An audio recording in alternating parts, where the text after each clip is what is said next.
Hey everybody, it's Barry with Christenson Transportation, and today I wanted to go over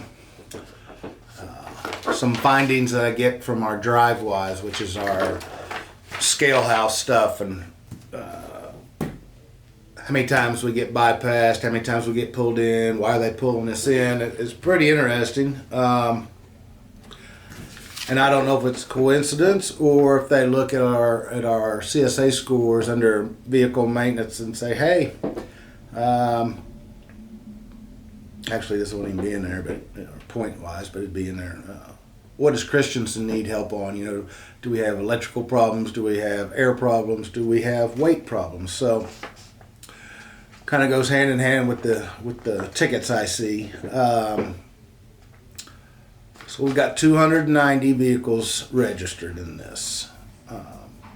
And this was a report from March 19th through April 17th. So basically a month of time. We had 3,129 bypasses, green lights, and we had 1,072 red light pull-ins.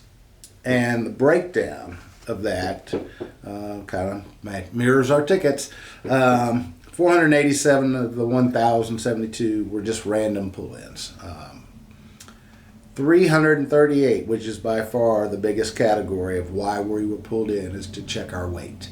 So, company drivers, we pay the weight ticket. There's no reason not to weigh it.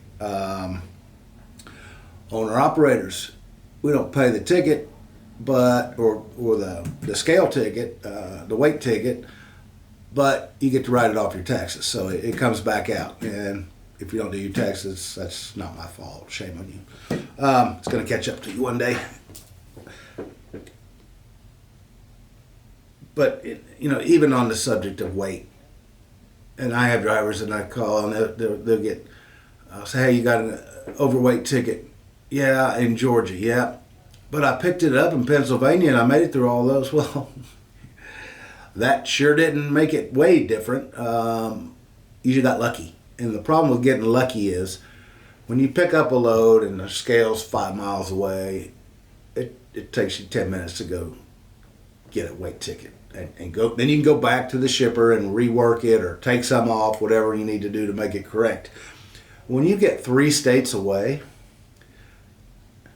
the problem magnifies a ton.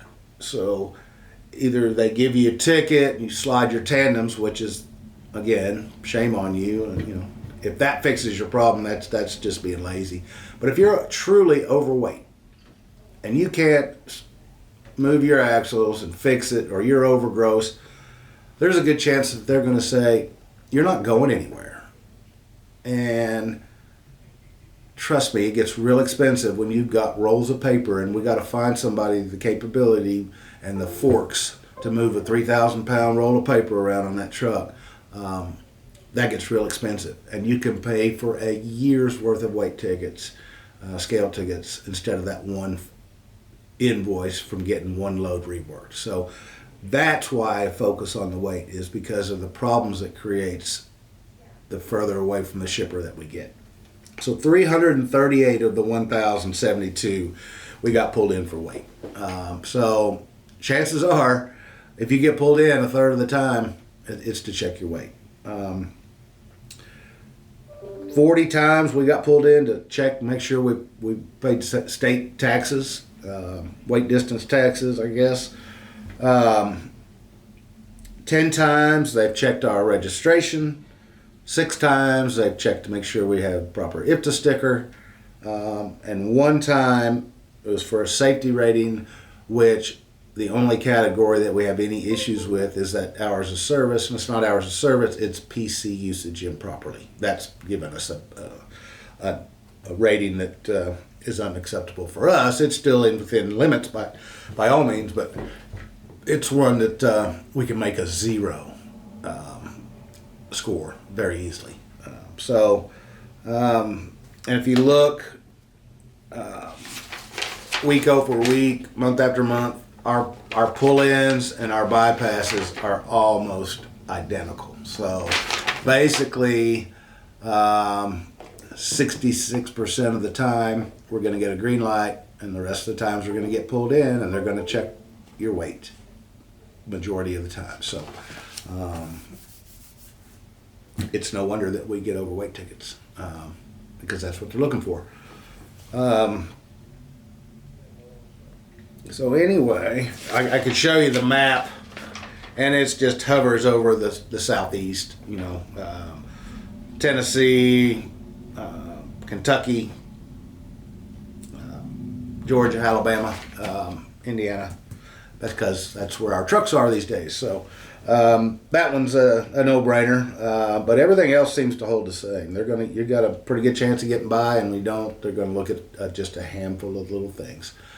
So just some information for your noggins, and hopefully you'll take that extra 15-20 minutes and scale your loads.